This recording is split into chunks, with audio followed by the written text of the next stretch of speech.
Les grands faits de l'histoire du peuple d'Israël sont également passés par la chronique des fêtes déroulées sous l'égide des rois d'Israël. En matière de royauté, celle de David a été suffisamment remarquable, a été d'une gloire sans pareille. En effet, dans les années 460 avant Jésus-Christ, il était revenu à Esdras d'écrire le premier livre des chroniques, c'est-à-dire les chroniques des grands faits, hein, le rapport des grands faits des rois d'Israël. Et oui, nous sommes effectivement dans ces années quand le roi David, qui n'avait jamais su auparavant que lui aura la royauté, accéda au trône d'Israël avec le grand soutien de Jéhovah, le Dieu des armées. Il a régné pendant 40 ans et sans partage. Il a fait de grands faits, il a géré de grands faits pour le nom et la grandeur de son Dieu, le Dieu des armées. Le Dieu qu'il appelait aussi le Dieu des armées autant que Moïse. Chers téléspectateurs, amis, à l'écoute, ce qui nous intéresse aujourd'hui, c'est ce pan de l'histoire du peuple d'Israël, c'est ce pan de la royauté du roi David.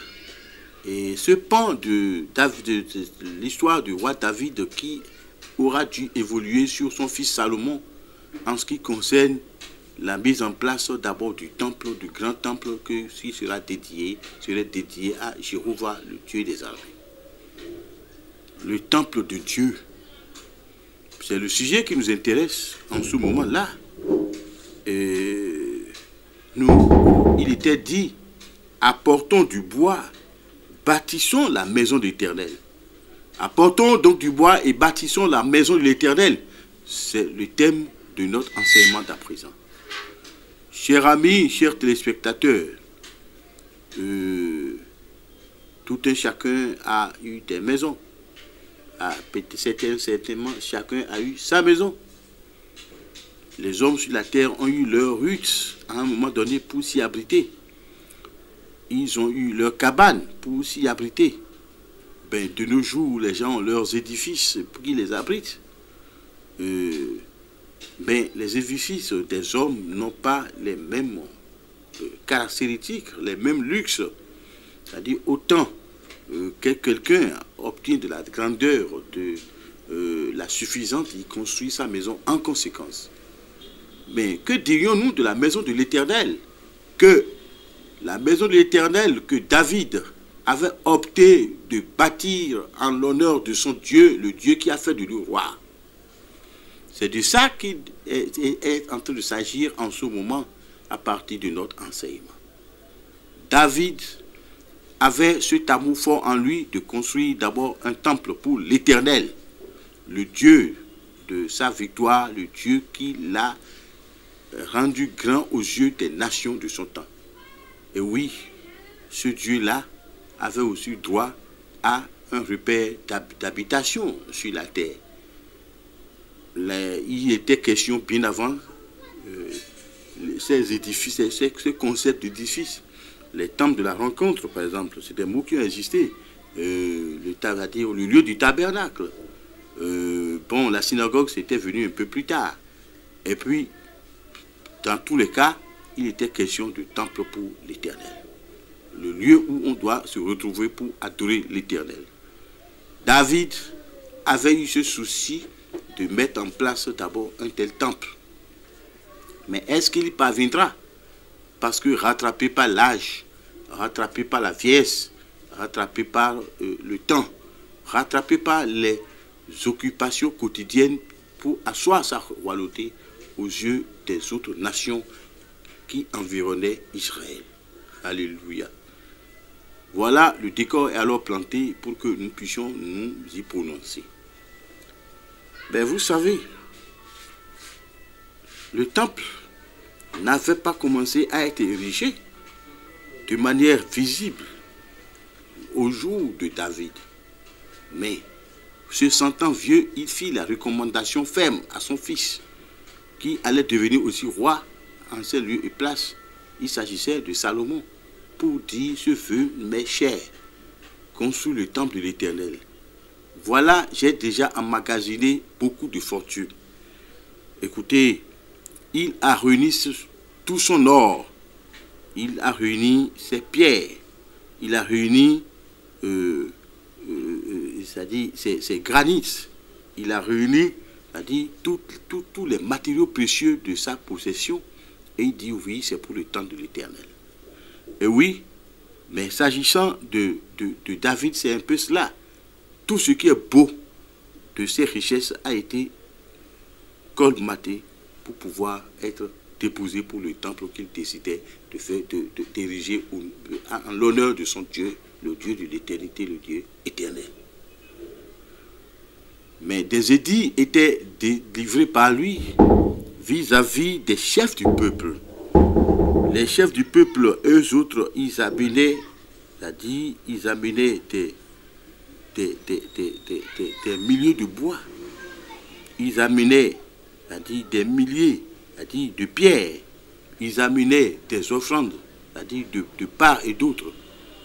C'était d'une grandeur incommensurable que les matériaux ont été déjà amassés pour la construction du temple de Dieu.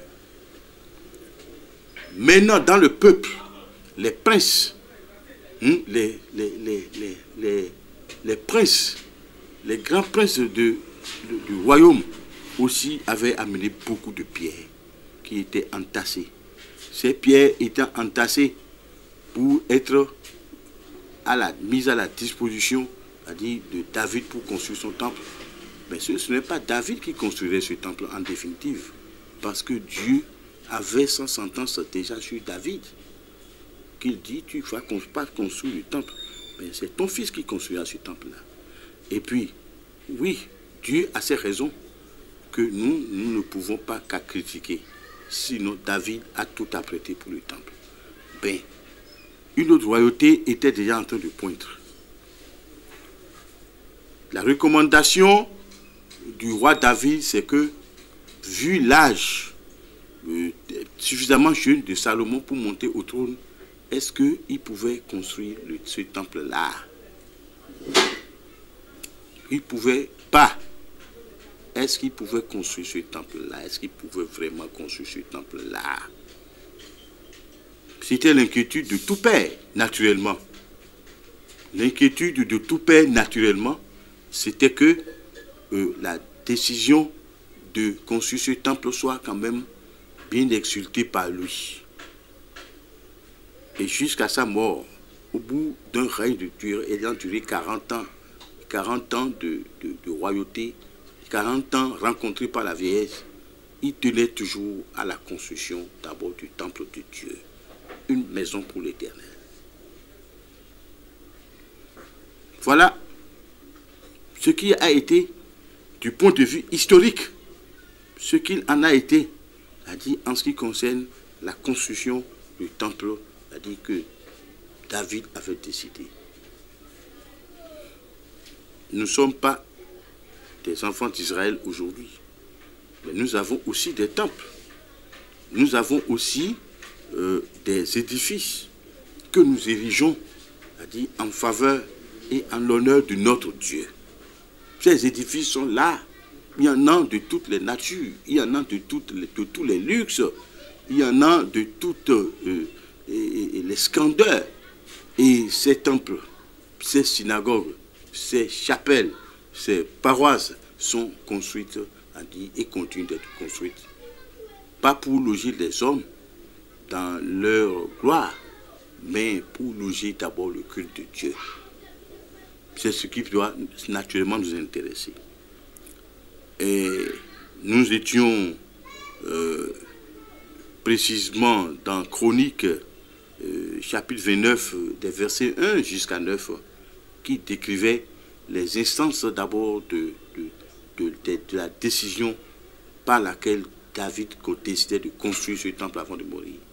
Mais les instructions étaient fermes de manière prioritaire sur son jeune fils Salomon qui devra devenir roi. Alléluia. Mais il n'eut pas oublié d'abord les recommandations de son père. Nous avons remarqué au cours de l'histoire du peuple d'Israël que c'est Salomon qui a effectivement construit ce temple-là. Mais pendant que Salomon construisait ce temple, les nouveaux princes de la nation, même des richesses étrangères sont venus pour qu'on ne construise pas un temple qui soit moins beau, moins scandaleux que ce temple-là. Jéhovah a eu son temple. Il a eu son temple aux yeux de tout Israël. Il a eu son temple aux yeux de toutes les royautés environnantes. Il n'y en avait pas de pareil. Écoutez, il est souvent dit, le temple de Dieu, c'est l'édifice, mais la demeure de Dieu, c'est l'univers entier. C'est ce qu'il faut toujours savoir.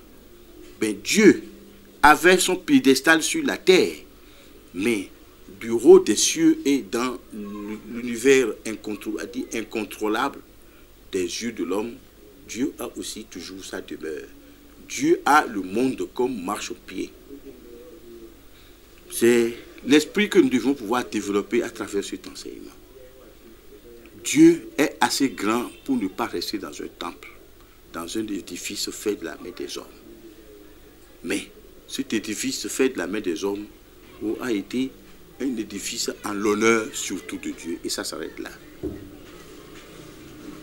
Dieu, dans notre conception, est rencontré à partir du temple. Puisque nous, en dehors de la terre, nous n'avons pas où nous envoler pour aller rencontrer Dieu et lui présenter nos supplications. Donc, l'esprit d'abord de l'érection des temples est encore d'utilité pour les hommes.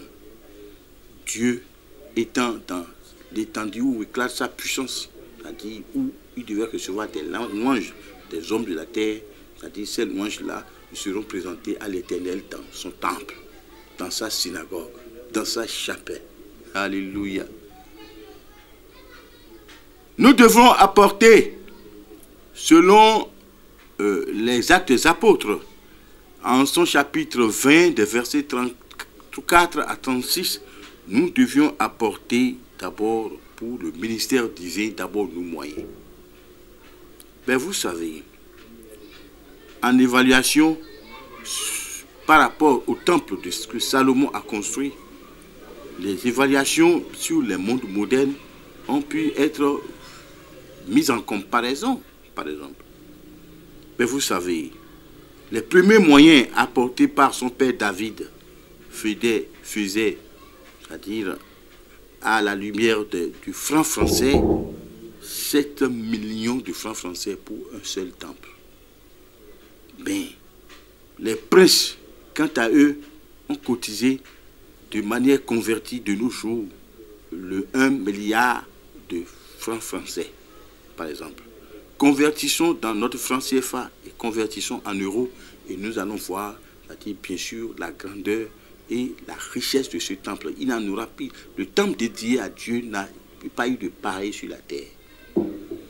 Nous savons aujourd'hui l'évidence des gratte-ciels dans le monde, mais leur valeur était encore très loin, c'est-à-dire de derrière, c'est-à-dire en ce qui concerne le temple construit dans l'Antiquité.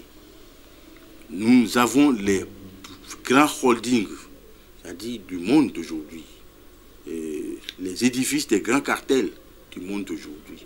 Mais ces édifices n'ont pas pu, c'est-à-dire s'approcher en matière de valeur du temple construit déjà à l'Antiquité en l'honneur de Dieu. Le temple de Dieu.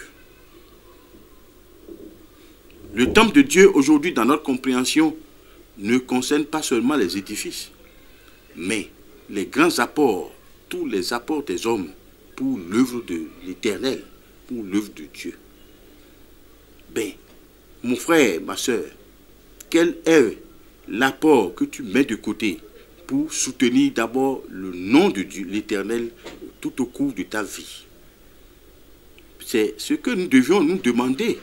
C'est-à-dire que Qu'est-ce que tu as mis de côté comme apport pour soutenir l'œuvre de Dieu? Dans l'œuvre de Dieu, il y a beaucoup de ministères. Il y a les ministères qui concernent directement les hommes, qui sont dans le sacerdoce. Mais quel apport, toi, homme du peuple de Dieu, tu es en train de mettre de côté pour soutenir d'abord les initiatives de ces hommes-là qui sont au service de Dieu, qui ont un naziréat permanent, qui ont un sacerdoce visible. Et le sacerdoce fait partie d'abord de la continuation du temple de Dieu. Ce sacerdoce qui fait, c'est-à-dire que le peuple de Dieu est en mouvement pour revivifier d'abord le nom de Dieu aux yeux des nations et aux oreilles de tous les peuples. Ces œuvres sont là et constituent, c'est-à-dire un autre entretien du temple de Dieu. Il est souvent dit et apporter des dîmes et des offrandes pour qu'il y ait de la nourriture dans la maison de l'Éternel. D'abord, il fallut que la maison existe d'abord, avant qu'on y parle de nourriture. Il fallut que la maison existe avant qu'on lui parle d'œuvre. Mais qu'est-ce que tu penses amener, toi, homme de Dieu, enfant de Dieu, c'est-à-dire dans tes ministères d'aujourd'hui, pour que l'œuvre de Dieu aille de l'avant? Les gens amenaient leur richesse au jour où David colmatait d'abord des trésors pour le temple de Dieu. Mais le temple de Dieu aujourd'hui, le temple dont il s'agit, passe aussi également par le corps du Christ qui est l'ensemble d'abord des missionnaires de l'Éternel pour l'entretien de ce temple-là, de l'entretien du nom de Dieu. Ben, où est-ce que tu en es, mon frère, ma soeur? Où est-ce que tu en es par rapport à tes apports pour la maison de Dieu? C'est la question fondamentale que nous nous posons. Les pierres, les émeraudes, les lingots d'or, maintenant, la volonté des pratiques des hommes pour l'œuvre de l'Éternel réside toujours dans le sens d'abord de l'érection du bâtiment divin dans nos vies. Parce que ce temple, nous le voyons aujourd'hui. Vous savez, au cours de l'histoire, le temple de Salomon a été définitivement détruit après Jésus-Christ, en l'an 70, par exemple. Mais le nom de l'Éternel en matière de temple a continué d'exister. C'est-à-dire, qu'est-ce que le temple de Dieu, concrètement parlant? Le temple de Dieu, c'est lui-même, c'est le grand nom de Dieu sur nos vies. C'est-à-dire, le nom de Dieu est ineffaçable sur nos vies. Mais comment devons-nous entretenir le grand nom de Dieu sur nos vies? Et c'est encore là la notion de l'entretien du temple. D'abord, les grandeurs de Dieu s'expriment à travers les œuvres que nous sommes en train de déployer en son nom sur la terre. Mais comment, mon frère et ma soeur, contribues-tu à l'œuvre? Les grands temples, les grands édifices continuent d'exister pour le nom de Dieu. Mais les œuvres missionnaires aussi continuent d'exister, c'est-à-dire pour entretenir ces temples-là. N'est-ce pas? Et ces œuvres missionnaires, comment y participes-tu? Chers téléspectateurs, chers amis, c'est un débat. Ce débat, c'est que la cupidité des hommes ont fait place dans leur cœur pour oublier le devoir de leur participation au sacerdoce permanent pour le nom de l'éternité, le nom de l'Éternel, le Dieu des arts, le Dieu éternel. Alléluia. Cette contribution, elle est là. Les meilleures choses de notre vie, c'est-à-dire, appartiennent à Dieu. Les meilleurs apports de nos connaissances appartiennent à Dieu. Les meilleures notions d'abord du positif de nos vies appartiennent naturellement à Dieu. Mais pourquoi nous nous rétractons pour ne pas amener d'abord des offrandes dignes d'explication devant Dieu, des offrandes dignes de louange devant Dieu, des offrandes de notre disponibilité, c'est-à-dire pour le temple de Dieu. Et ce temple-là, c'est-à-dire, c'est ce temple-là, c'est le temple d'abord qui ne s'effacera pas. Salomon a construit le temple, un temple inégalable de tous les temps jusqu'à aujourd'hui. Mais la démonstration de la destruction de ce temple-là, c'est-à-dire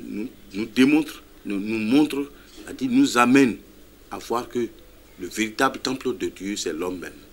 Nous-mêmes, hommes, nous sommes vraiment le temple de Dieu.